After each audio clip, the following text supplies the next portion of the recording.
చూడు మాయా, నా మీద కోపంతో నా అమ్మాయి కెరీర్ మీద కొట్టకు.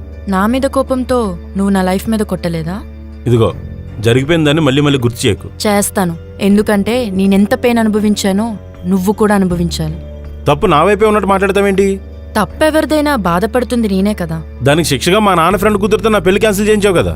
అదొక్కటే సరిపోదు, నువ్వు జీవితాంతం సింగిల్గానే బ్రతకాలి, సింగిల్గానే చావాలి. మీ ఏడుపులే మాకు దువ్వెనలు. అదేంటి మావా, దీవెనలు కదా. ఆడవాళ్ళకి దువ్వెనంటే ఇష్టం కదా.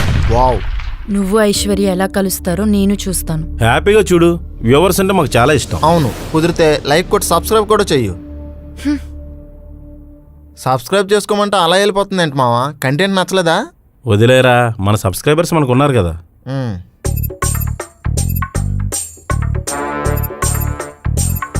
అమ్మయ్యా. మావా, నిన్న ఒకటి అడగొచ్చా? అప్పు అయితే అడక్కరా. లేదు, ఒక చిన్న డౌట్. ఏంటి? మా ఇద్దరికి బ్రేకప్ ఎలా అయిందనే కదా?